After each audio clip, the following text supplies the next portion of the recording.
Yet another Republican has come out saying that this Paul Ryan, Donald Trump care health plan type disaster is a bad idea. And this Republican happens to be one who's got a lot of sway over the Tea Party. Former half-term Alaskan Governor Sarah Palin came out this weekend in an interview with Breitbart and said that she does not like this GOP healthcare plan, which she calls Rhino Care. In her mind, anything that Congress enacts for the American public must also apply to Congress. Not a bad idea. But that's not the reason she hates this GOP healthcare plan. And in fact, her hating it is about the only thing she has in common with the actual critics of the Republican healthcare plan.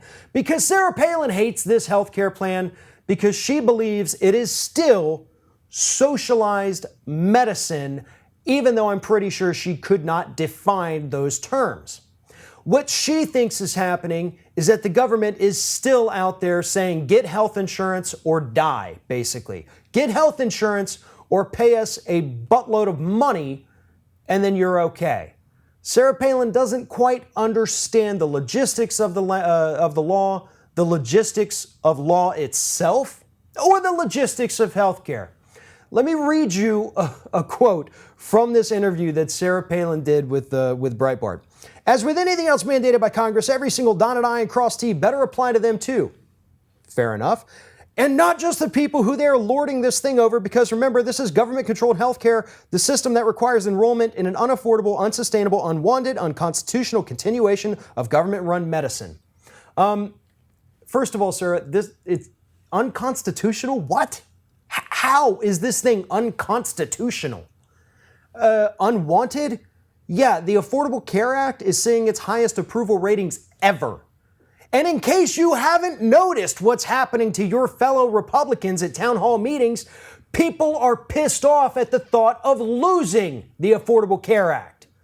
So before you go out to fake news sources like Breitbart and make all these unfounded claims that people don't want this, the Constitution says you can't do this, I suggest you start paying attention to what's happening in the world around you. Now, I know that's difficult when you're up there in your little Alaska bubble and you don't have to deal with anyone out here in the real world. But those of us who've spent, 5 seconds online, 5 seconds reading a newspaper, we see what people want.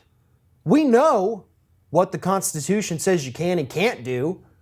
So please, for the love of God, Mrs. Former half-term governor, leave issues like health care to those of us who read newspapers or who watch news sources other than Fox News and read websites that aren't Breitbart.